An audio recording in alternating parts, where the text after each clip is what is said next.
noocyada jacaylka haddaan faallayno jacaylku waa 7 nooc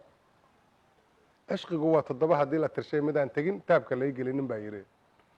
waayahay waxaa jira wax ay iska shambahaan dadka iyo xayawaanaadka 7 nooc oo xayawaankaan soo qaadanaynaa iyo bal dadku siday isu shambahaan tusaale ahaan ratigu marka uu qooqo 3 bilood raashinka ma cuno jacaylka hela waxaa la yidhahdaa soomane marka intaas uu doobinaya buh geeda goyn maayo waxba cuni maayo intaasuu soconayaa intaa hashaasuu daba socdaa wuu ka daba tiicayaa raggana qaar noocaasa jira in adeeray muxuu ahaa aawada wax ma cuno tartaabaan u soomanahay soomane ayaa la yidhahdaa jacaylka haya jacaylka kale waxaa la yidhahdaa jeebjeeb waa jacayl ku dhisan deganaansho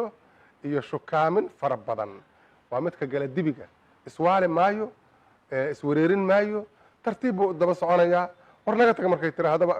waa isxasilinayaa tartiibkiisa u soconayaa isma waalo jeeb baa la yidhaahdaa waa nooc akhyaar ah weeye waxaa u badan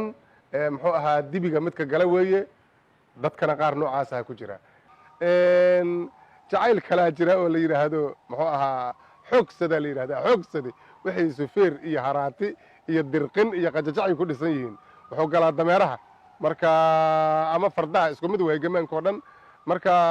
yacni waxa weeye xoogsade waa midka aalaa ninka uu qabaahu uu kufsiga sameeyo weeye waa jacayl khatara oo qaab xun oo wixiisa dhan uu qajajac iyo xoog iyo qararac iyo ku dhisan yihiin kaas lama bahna kaas iska ilaali ha samayninkaas jacaylka dameeraha iska ilaali waa jacayl kufsi weeye jacaylka kale waxaa la yidhahdaa qayla dheere wuxuu galaa orgida hoda 12 caawa hoyan maayo raggana qaar noocaasaa ku jira in adeeray maxaad ka leedahay awada aanuu baktiyey cuntadii waan ka soomay adigaan kuu dhintay marka bal waxa orgigu samaynayo fiir iyo dadka qaar isu eg jacaylka kale waxaa la yidhaahdaa shibane waa jacayl tartiiba oo aamusanoo kale ah waa jacayl inta badan gacanta ka hadla wuxuuna muxuu ahaa galaa wananka raggana qaar noocaasaa jira oo markiiba gabadha islaamiyada oo ajnabiga inay gacanta la galaan jecel jooji gacanta afka ka hadal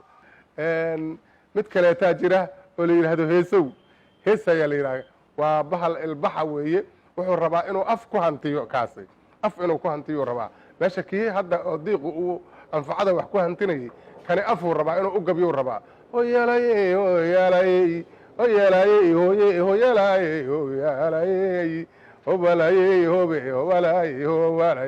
inabtaay kowdhe waa midka gala waa jacaylka oo muxuu ahaa qooleyda jacaylka qooleyda la yidhaahdaa waa khatar weeye kaasi suugaan iyo ilbaxnimo iyo aftahanima lagu keenaya jakrurug uu leeyahay maanta dhan bahashaas waa u gabyahayaa waa u heesahayaa bes waa iska raacaysaa marka dambe jacaylka kale waxaa la yidhahdaa sasabaale diiquu galaa mid yar buu meel ka qaadayaa dhulkuu u dhigayaa kod way imaanaysaa markay qabsato karsh tartiiba u baaldooraynaya jacaylka ilbaxa weeye wuxuu ku dhisan yahay tacaamulkiisu waxaa lagu raadiyaa in wax la cuno ragga qaar noocaasaha jira gabadha markay isbartaanba wuxuu leeyahay abbaayo nakeenaan soo cashayne sheekada meeshuu ka bilaabaya markay cashayso leeyahay ii warne garoorkaadu waa imisa halkaasuu bahasha ka bilaabaya